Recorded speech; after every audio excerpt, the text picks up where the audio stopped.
Hey there, baseball fans. Nathan Rohde and Shooter Hunt here with the latest episode of Coffee and Curveballs.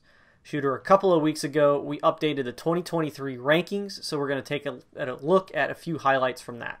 Yeah, jam-packed. We were able to extend by 100 players onto that list thanks to all our boots on the ground checking out action all summer. So a really talented group. As always, here they are. Excellent. Well, at the top, we've got a couple of position players. The number one guy is Thomas White, a pitcher, but Max Clark and Aidan Miller are two of the top position players in the country, and really it can be argued that they're kind of 2A and 2B, both extremely talented, have some similarities, but they're also kind of different.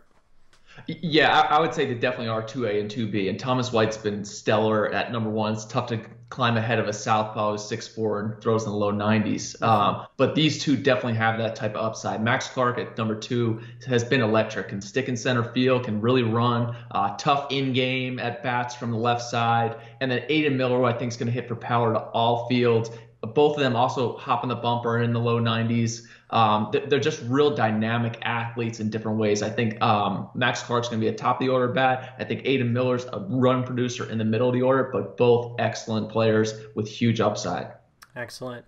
Let's take a look at a few risers. We got some guys from all over the country: West Coast, Texas, East Coast, Southeast, Midwest. Start us off with left-hander Toby Twist out of California.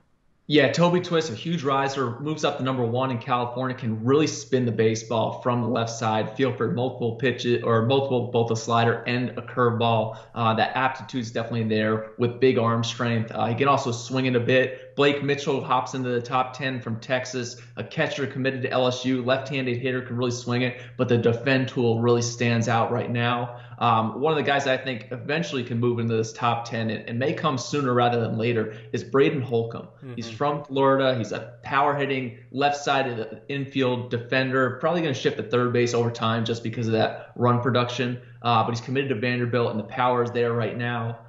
James Hayes, two-way potential left-handed stick, but big power arm on the mound from the state of Georgia, committed to Georgia. Great 23 class for the Bulldogs right now.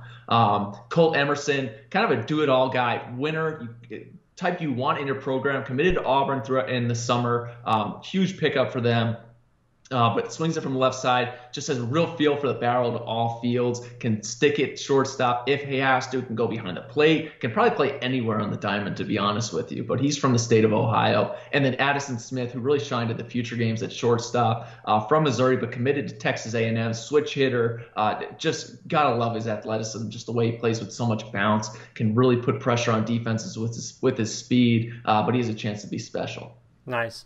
Let's take a look at some of the regions around the country. Obviously a very loaded class, and they're coming from all parts of the country. Starting off in the Northeast, a couple of the top guys are left-hander Alex Clemmie out of Rhode Island, a Vanderbilt recruit, and right-hander James Raitt from Connecticut, who's committed to Duke. Yeah, you talk about the Northeast guys. Really, for us, did a great job of getting those live streams out there immediately with all the metrics we brought in with Blast, and especially with the TrackMan metrics. It really helped the recruiting process, especially in the Northeast and New England. Clemmie at the top, Rhode Island's left-hander, now committed to Vanderbilt. It's some funky stuff, but it's whippy loose from the left side, lower slot, jumps on the plate. He's going to be up into the upper 80s. He's at 87, 88 right now, but it's going to keep climbing. Love the way the arm works and the athleticism, the big frame. James Raitt, who was really off the charts with his TrackMan metrics, from the state of Connecticut, committed to Duke after the Northeast Future Games, but super projectable, can really spin it. I know the Duke guys do a great job with all that metrics, all the metrics, and Raitt definitely was kind of off the charts with that. Yeah, and we'll take a look at sleepers from each region as well. In the Northeast, this one is Braden Connors, a catcher out of New Jersey who's committed to UVA. Yeah, I saw Connors in the winter, looked really good, left-hand hitting catcher. I think he's going to hit for some real power, but a tough kid who really gets after it with blue-collar work ethic. I know Coach Mack at Virginia loves to work with guys like that behind the plate, and they've had extreme success with some catchers like that. And on the Atlantic coast, we got a couple of big arms coming out of my home state of Virginia, in John Glasscock, who's committed to WVU, and Lance Williams, who's committed to Virginia Tech. Yeah, Glasscock, who might have been the most electric arm that I saw this summer, can really spin the baseball, and you know how much I think spin wins, Rhodey. Oh, yeah. But he was up to 92. Things are still syncing up for him, but when they do, it is really, really electric out there. And then Lance Williams, who I love the toughness earlier on in the summer, and then you got to see him last weekend at the Upper Class World Series. Yes, definitely a very high upside arm, coming out of a former opponent of mine in Page County. But the sleeper out of the Atlantic coast comes out of North Carolina, committed to North Carolina, and that's shortstop Gavin Gallagher. And when we were going through the ranking process, he was more of a sleeper and was uncommitted. And I believe right when we released it, he committed to Chapel Hill. But I think he can stick on the left side. It's kind of that athlete who comes in and he's just got those winning ways to where everything's smooth and polished. At the a right-handed hitter, works uphill through the zone. I think more power's on the way, but he's going to fit in really nicely at UNC. Excellent. And in the Southeast, out of Alabama, a Tennessee recruit who is one of the most physical guys I've seen is catcher Stone Lawless, and then an outfielder in Colin Mizell, also from Alabama, committed to the Tide. And also very physical. But we talked about Stone Lawless early in the summer when you saw him. You're like, this guy looks like a grown man. Committed to Tennessee, sticks behind the plate, really good defender, but the bat and the power potential is really what separates him and has moved him up in these rankings. Colin Mizell, who, again, super physical, 6'3", about 215, but he's a sub-7 runner, like 6'8", 6'7", can stick in center field, left-handed power bat. What's not to like about him? He committed to Alabama after the future games. And then the sleeper out of the Southeast from Tennessee, we got right-hander Daniel Paris. Yeah, and this Tennessee class is loaded in 23, obviously, but Paris really shined a couple weeks ago in front of Colton Provey, our director in the state of Tennessee. 85 to 88 with some feel for spin. It's a big projectable frame. I'd expect a lot of colleges to be locked in on Mr. Paris moving forward. Nice. And then in the Midwest, we've got a right-hander named Parker Detmers. If you recognize that last name, yes, he is related to Reed, a recent first-round pick, and he himself is committed to Louisville out of the state of Illinois. And then shortstop Cal Fisher out of Wisconsin committed to Notre Dame, certainly bringing some attention.